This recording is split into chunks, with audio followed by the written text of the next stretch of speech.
વર્ષ 15 જય શ્રી ગોપાલ અંક 11 અને 12 એમાં 16મા પાના નંબર ઉપર એક પ્રસંગ છે. એક શેઠ હતા, એમનો એકનો એક દીકરો 20 વર્ષની જેની ઉંમર થઈ. એણે એના બાપને કહ્યું, પિતાજી, મને પરદેશ જવાની રજા આપો. બાપે કહ્યું, જરૂરથી, જો હું તને ઉત્સાહ સાથે હા ભણું છું. તે તો પુત્રની માતા બોલી, શું તમે મને પૂછ્યા વગર આપી? એટલે એમ બોલે છે કે શું તમે મને પૂછ્યા વગર રજા આપી દીધી?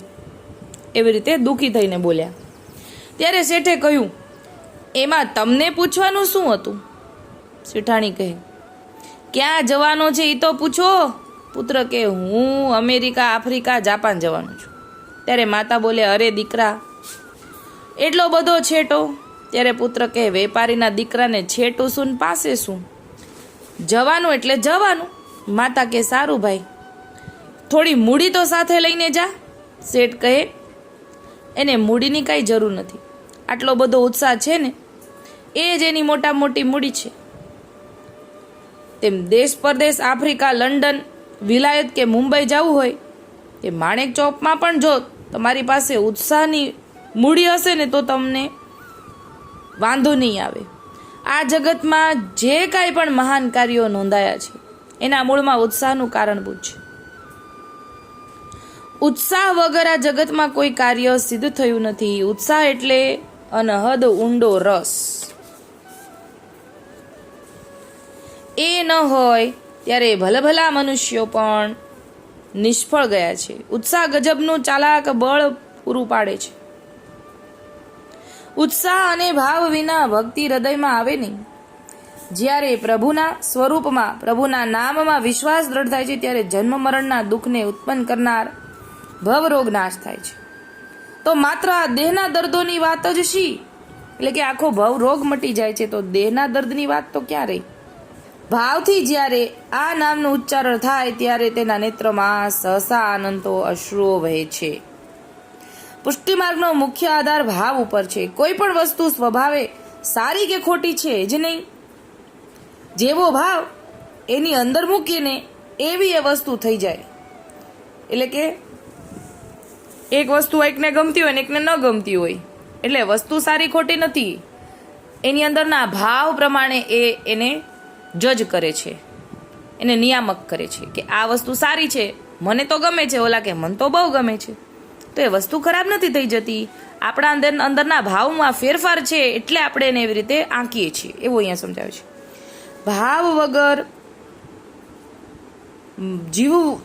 વ્રત જીવન જીવવા જેવું છે.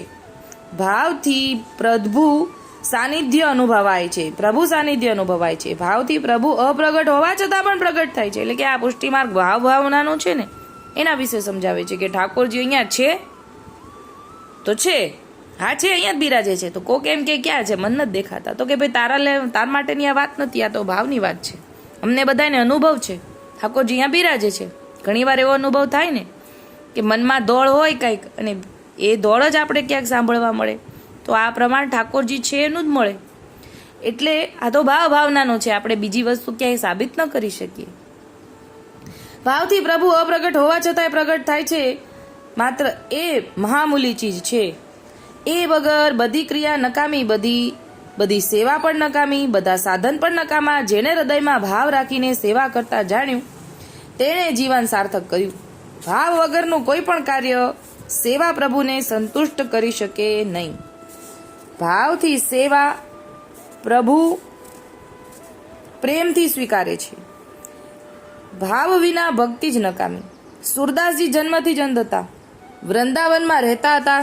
જ્યારે ભૂખ લાગે ત્યારે પ્રભુ પાસે માગે, બીજા કોઈ પાસે ન માગે. એક સમય સુરદાસજી જતા હતા. માર્ગમાં મોટો ખાડો હતો. ભગવાનને થયું સુરદાસજી એમાં પડશે તો વાગી જશે, એટલે પોતે હાથ પકડીને રસ્તે ચડાવ્યા. ઠાકોરજીએ, હા એ પ્રસંગ છે. સુરદાસજીને ખ્યાલ આવી ગયો કે બીજું કોઈ નહીં, મારા પ્રભુએ જ મારો હાથ પકડી બચાવ્યો છે. એમણે ઠાકોરજીનો હાથ પકડી લેવા પ્રયત્ન કર્યો પણ પકડી શક્યા નહીં. ત્યારે સુરદાસજી બોલ્યા, હાથમાંથી તો છટકી જશો પણ હૃદયમાંથી છટકી શકશો નહીં. આવી જિજ્ઞાસા અને આવો પ્રભુ પ્રત્યે ભાવ મેળવવાનો છે. ભાવ વિનાની ભક્તિ એ તો ઝાકળના બિંદુ સમાન છે. જેમ ઝાકળના બિંદુ તૃષ્ણા છુપાવવાના કામમાં આવતા નથી, એટલો ખાલી ટીપા જ હોય ને, એ કાંઈ આપણે ગ્લાસમાં ભરીને પી ન હગીએ. અને સૂર્યનો તાપ પડતા તે નાશ પામે છે, તેમ ભાવ વગરની ભક્તિ સંસારના તાપથી દુઃખ પામતા મનુષ્ય નાશ પામે છે. અને ભક્તિનો સાચો રંગ એને લાગતો જ નથી. ભાવ વગરના બધા કાર્ય નિષ્ફળ થાય છે. માટે ભક્તિ માર્ગમાં ભાવ જ મુખ્ય છે. ભાવ વિનાની ભક્તિ ભૂંજેલા ધાન જેવી છે, એટલે શેકાઈ ગયેલા ધાન જેવી છે. જેમ ભૂંજેલો કણ જમીનમાં વાવી શકાય નહીં, એવી જ રીતે ભાવ વિનાની ભક્તિ શા કામની. દુઃખની વાત તો એ છે કે મનુષ્યને પોતાના બાબાનો શૂટ બનાવવો હોય તો 7 અને 17 કે 100 સુધીનું કાપડ લેશે, આવું ઉમદા કિંમતનું કાપડ ગોતશે. અને પ્રભુના વાઘા સીવડાવવા હોય તો 5 કે 8 રૂપિયાનું વારનું એવું હલકું કાપડ ગોતે. એટલે કે આ જો આ વરસ છે ને બહુ વર્ષો જૂની છે, એટલે કિંમત અત્યારે આવી બતાવી છે. એક ભાવિક ભાઈ બજારમાં શ્રી ઠાકોરજીની પૂજા માટે ફૂલ લેવા નીકળ્યા. માળી પાસે જઈને ગુલાબના ફૂલ માગ્યા તો માળીએ કહ્યું કે આજે ગુલાબની એક ફૂલના 8 આના છે. તો પેલા ભાઈ બોલી ઉઠ્યા કે મારે પૂજામાં કરેણના ફૂલ ચાલશે, મારા ઠાકોરજી તો ભાવના ભૂખ્યા છે, એમને તો કરેણના ફૂલ પણ ચાલે. એટલે હવે સસ્તામાં પતાવ્યું કે ભાઈ મારે જ કરેણના ફૂલ હાલશે. પરંતુ ઘરની સ્ત્રીએ કહ્યું હોય ને કે મારે માટે મોગરાની વેણી જ લેતા આવજો, તો ગમે એટલો મોગરો મોંઘો હોય વેણી તો લઈ જ આવવી પડે. ભગવાન કહે છે બેટા હું બધું સમજું છું, પણ તને એક દિવસ લંગોટી પહેરાવીશ ને, મેં પણ તને લંગોટી પહેરાવાનું કંદોરાનું નાડું તારા માટે તૈયાર રાખ્યું જ છે. આ શું ભાવ છે? તો પછી એ ધર્મ શું કામનો? એવું અહીંયા સમજાવે છે. આ પ્રસંગમાં અત્યારે આપણને એમ જાણ્યું કે ભાવ વિનાની ભક્તિનો કોઈ મતલબ નથી. ભાવ છે તો બધું છે, ભાવ નથી તો કાંઈ નથી. અત્યારે આટલું જ બોલી મારી નાની વાતને વિરામ આપું છું. બોલું શ્રી ગોપાલ લાલ કી જય.